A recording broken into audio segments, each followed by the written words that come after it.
guys, what is up? It is the Fast Break Report here, bringing you guys another vlog. Real quick, before I get into the topic of today's video, I just want to say I uploaded a video on my second channel today, and it's a decent gameplay. It's Call of Duty Modern Warfare 2. I talk more about my life and personal things than that. If you guys want to get to know me more on a personal level, that's the place to do that. Link to that video will actually be in the video description. If you want, head over there and subscribe. I plan to at least upload, I think, one video a week over there. I've uploaded 3 videos now, and this last one is probably the most personal. So if you want to get to know me on a personal level, that's the place to do it. But anyway, let's go ahead and get into the topic of today's video, and that is player empowerment. And I feel like player empowerment's kind of gone too far. I know there's a lot of YouTubers out there who are like 110% side with the fucking players because they hate big corporations and they're fucking Bernie supporters and shit. But it's just the idea, man. Like, I feel like ever since I was a kid, players have been selecting where they want to get traded since like 2009. You know, when Carmelo Anthony wanted to leave the Nuggets, he basically told them the only team he would play for is the Knicks. And now we have Damian Lillard coming out and saying things like, I will only play for the Miami Heat. And the NBA has gotten to a point where they had to send out a memo to all 30 NBA teams, Damian Lillard and Damian Lillard's agent and the Portland Trailblazers, that like, hey, if you say this shit again, like, there's going to be repercussions. And I understand that Damian Lillard has never been traded before. He's never been a part of free agency or any of this shit. But there is such a thing as tampering, okay? Like, you can't just come out and, like, you know, make shit public knowledge like that. Like, hey, the only team I'm going to play for is X team, because it ruins, it ruins the NBA product. And what I mean by that is when you come out and say things like that, like when you come out and say, I will only play for X team, or I will only, you know, I only want to be traded to this team, it not only hurts like the league, like, because like it takes away the excitement factor. Like, let's be honest, like there's nothing really exciting about trades anymore. Other, like, there's every once in a while you get a trade that's a shocker, like Tyrese Halliburton for Domantas Sabonis, but when it comes to like big name star players, there's not really like an excitement factor anymore. It's like, oh, okay, Kevin Durant wants to get traded. He wants to get traded to the Phoenix Suns. Oh, James Harden wants to get traded. Okay, he wants to go to the Knicks and the Clippers. Damian Lillard wants to get traded. Cool, he wants to go to the fucking Miami Heat. Like, and I feel like this has been a thing for a very long time. The last time the NBA vetoed a trade was with the Chris Paul to the Lakers trade, and that's because they owned the the New Orleans. The New Orleans Hornets at the time. The league owned that team and had the ability to veto the trade because the fact of the matter is the Lakers would have just been too fucking good with Chris Paul, Kobe Bryant, and Dwight Howard on their team. But, and there was other shit involved in that as well, but like the Lakers would have been fucking stacked and the NBA actually vetoed the trade. But I just feel like if Damian Lillard gets traded to the Miami Heat, the league's gonna veto that trade too. Mostly because like they now sent out a memo and it's kind of like, hey, you thought you were going to Miami, but guess what? Not anymore, Dame. And I just think to myself, like, I understand player empowerment, and not that, like, players shouldn't control most of the power in the league because they make the league what it is, but I feel like for a very, very long time, I haven't seen a lot of trades that really surprise me. And I think a better example of player empowerment is, like, James Harden, right? And why it doesn't, like why it fucks things up. Because James Harden changes teams like every year, it seems. Like, oh, I want to play for this team. All right, I don't want to play for this team anymore. I want to play for this team. I don't want to play for this team. And recently he came out and said, like, he picked up his player option so Daryl Morey could trade him, but then says, okay, well, the only 2 teams I want to get traded to are, like, the Knicks and the Clippers.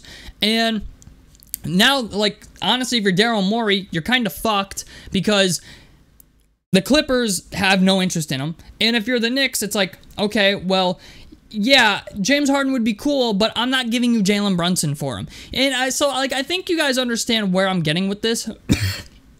Where when players do this type of shit, where they say, I only want to get traded to X teams or X team, it hurts the ability to trade the player. And the NBA wants to be as competitive as possible. That's the purpose of the league, okay? That's why Adam Silver gets involved. That's why there's a league commissioner. They need to put the most competitive product out there on the floor for the fans to enjoy. a more competitive product means more money. And if you're hindering that, okay, by saying, I'm only going to go to this team, or I only want to get traded to this team, that hurts the NBA's pockets, okay? It hurts the excitement factor. It hurts them, you know, it hurts other teams because they get essentially no chance at getting that player.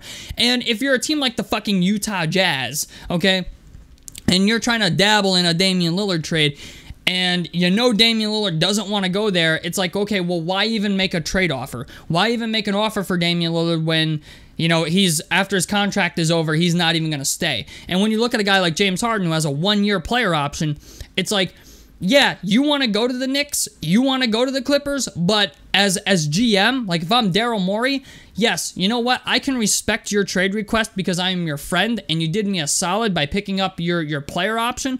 But at the end of the day, it's like you got to separate your friends from your job. Like Daryl Morey at the end of the day is going to have to do what's best for the 76ers. And for all I know, the best thing for the 76ers might be just trading James Harden to the Hawks for Trae Young. Okay, like, because Trae Young has a shitty contract. He just came off a really shitty year.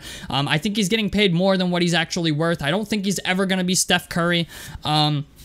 But at the end of the day, if you're Daryl Morey, turning James Harden into Trae Young is not the end of the world. And I also think, like, low-key, the Atlanta Hawks would really like to get off of Trae Young's contract because they just re-signed DeJounte Murray. And if they can get off of what Trae Young's contract, they would have a whole lot more cap space to actually, like, bring somebody in next to DeJounte Murray that can actually play defense and actually, like, make kind of a difference. But it's just the idea, like, James Harden's trade value is not what it used to be.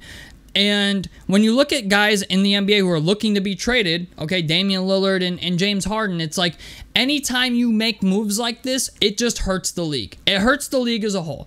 And honestly, as a fan, this is just my opinion, and the way that I think you solve this is you call your player in, say, okay, I'm going to try to respect your request about what teams you want to go to.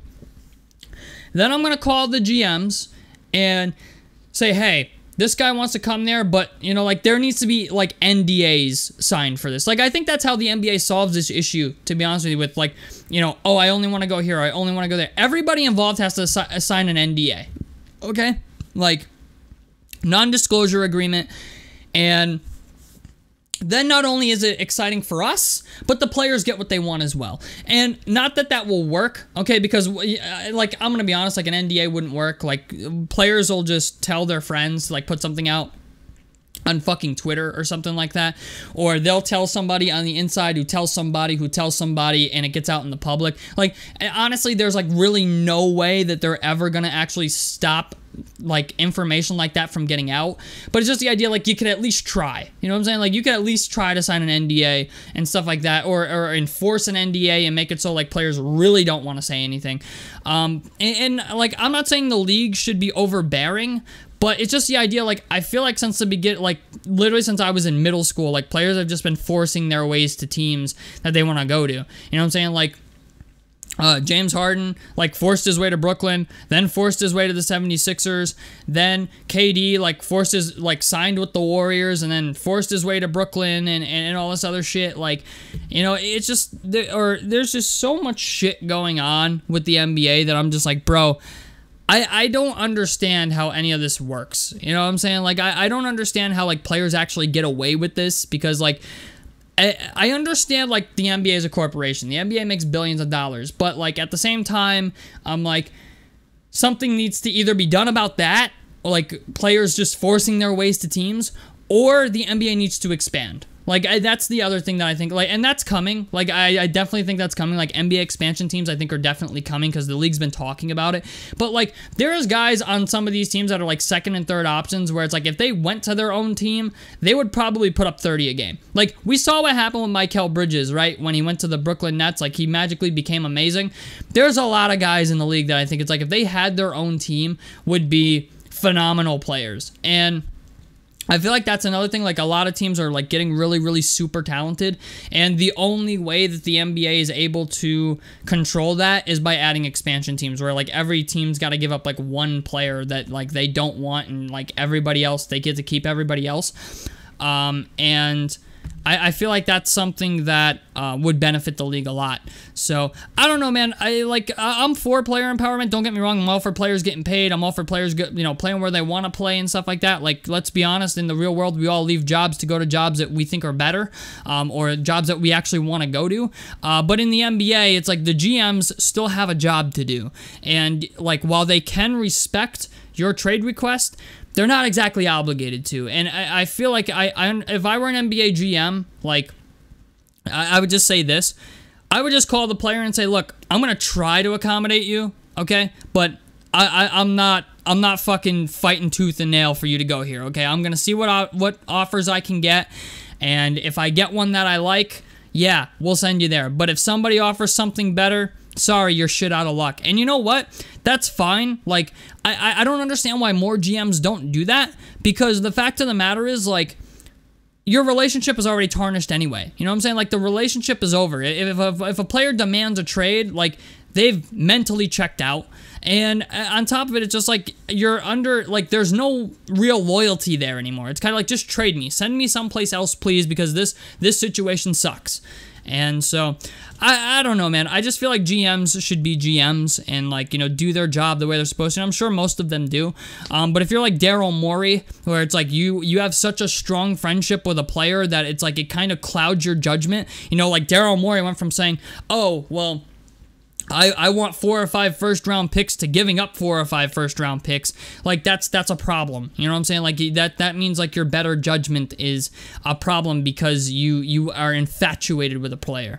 And I feel like GMs should never be infatuated with a player or have, like, such a strong relationship with a player that, like, not trading them to the team that they want to go to ruins your friendship. You know what I'm saying? So, I don't know, man. It's just a really weird situation, weird times that we live in, and I think the NBA is really going to start cracking down on this shit. I really do. I think the NBA is going to start cracking down on players demanding trades and saying, who they're going to play for and who they don't want to play for and, X, Y, and Z. I even think, like, even when it comes to the NBA draft, like Zion Williamson, we know didn't want to play for the Pelicans. He wanted to play for the fucking Knicks. But it's just the idea, like, coming out and saying things like that, like, I don't want to play for this team, like, I feel like the NBA is going to find some way to penalize that too. So, I don't know, man. We'll have to wait and see what happens. But tell me what you guys think about this down below in the comment section below. Like, helps me out. Subscribe if you guys want to see more on the Fast Break Report. And out of this motherfucker. Peace, guys.